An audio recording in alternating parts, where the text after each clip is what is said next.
So you want to make an impact. You're thinking about starting a business, sharing your voice. How do women do it that handle motherhood, family, and still chase after those dreams? Well, listen each week as we dive into the stories of women who know. This is Call Me CEO.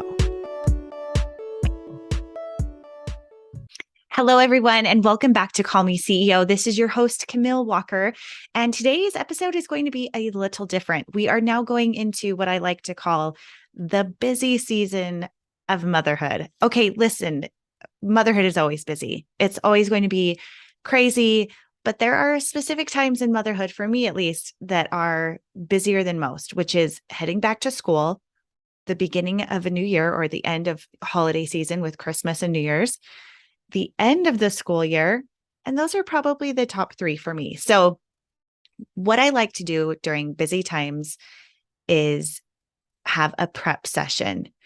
And we are, depending on who you are, I know some of us are starting in a week, some of us are starting in maybe a month, but I want you to prep for what that new routine is going to look like for you in your home and for your children. And for this episode, I specifically wanted to focus on embracing slow progress.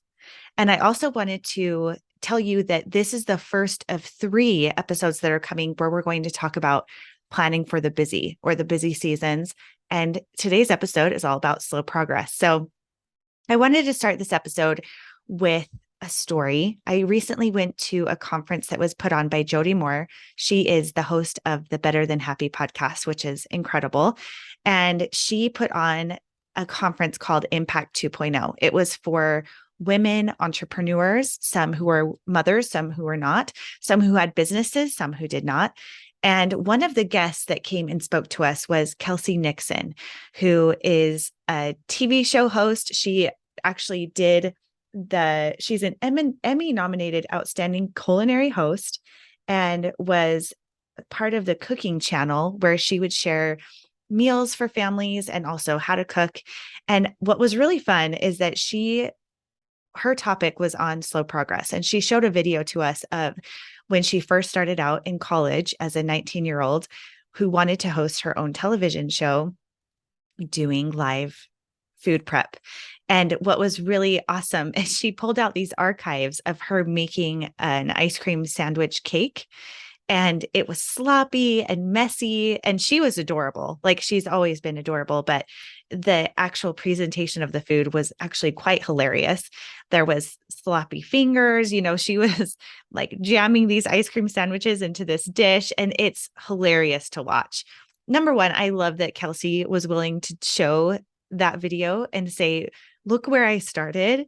And then also she showed a video from just 3 years later of her hosting a show that she actually was Emmy nominated for, where she was prepping and cutting up beef and taking you through this experience with her. And the production quality, of course, was night and day difference from like college kids to professional teams and cameras and everything else.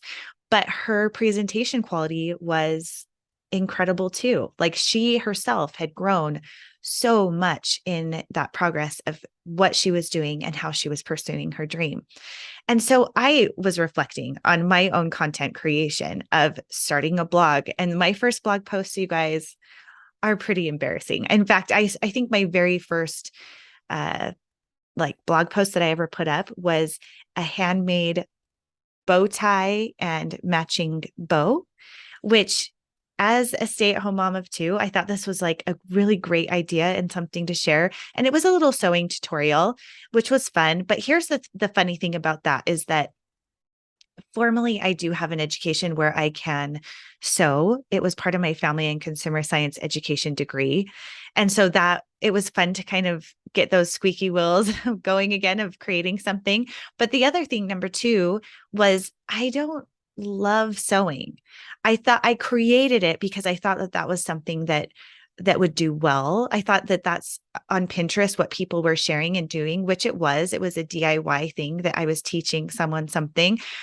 But what I then soon learned, very soon after, was that if you're trying to create content that you think others will enjoy only for the purpose of them enjoying that content and you not really loving and having a passion for that content, is that that fire and that energy to continue building that content will dim. It doesn't mean that it's not the right content for someone else. It doesn't mean that people online won't enjoy that content. But if you're trying to pursue something purely for the fact of thinking that someone it will consume it or love it just because it's doing well for someone else, it doesn't mean that it's going to be a good fit for you. So I have a friend, Sarah Tiao, who has built a massive following doing sewing and reconstruction and repurposing her clothing. And she loves it. And it's given her worldwide fame where magazines and TV shows have featured her work. And she does it because it's fun and because she loves it. It wasn't a good fit for me. So even though that was my first blog post of what I shared at mymommystyle.com over 10 years ago now, which is crazy, that was not sustainable for me. That was not my passion. And so I want you to think right now, where did you start? And maybe this is something that you can reflect on and see how you've grown from what you started with and where you are now, because I think there's so much beauty in that arc and realizing how much you've grown and how much you have built something that you love.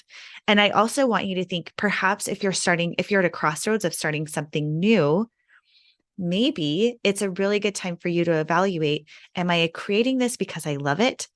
Or am I creating it because I feel like I have to or I should? Those are questions that I have to ask myself all of the time. Being a creator and also entrepreneur, I am constantly having to evaluate, am I creating this because I love it? Or am I creating it because I think I should? And that distinction of where you are will really help you to know if you are living in a place of abundance and being able to fulfill that desire, or if you're doing something that will increase burnout and make it so that you don't want to keep doing the thing. Because I promise you, if you're not tapping into that passion of doing the thing that you really want to do, you will burn out. Because slow progress will always be more consistent if you love what you're doing, even if it's slow. So I think the point that Kelsey was making in sharing that video with us and then sharing the one that she had done a few years later was she easily could have thrown in the towel. And at the time, she even says, I thought it was amazing, but looking back now, I realize it was really, really bad, which in my opinion, I wouldn't label it that way. But of course, we're our own worst critics. But the point of it is that we're all beginners. We all start something being new at whatever that thing is. So I don't want that to deter you. If you're starting something new, whether it's a new business, creating something, being new to TikTok, being new to Instagram Reels, whatever it is that you're trying to do to perpetuate your business, it's okay to be new. It's okay to feel uncomfortable. And eventually what's going to happen is that you will practice imperfectly until you become perfectly good enough. It doesn't mean that you're going to be perfect, but it means that you're going to be comfortable and that you'll be able to show up with confidence, right? So that perfect isn't necessarily the end result that you want. You want perfect enough that you feel comfortable, because perfection, what is that anyway, right? What is the exact perfect ratio of exactly what you should be doing? I don't think that anyone exactly gets that target. I think it's more about building the confidence of showing up consistently and being okay with slow progress.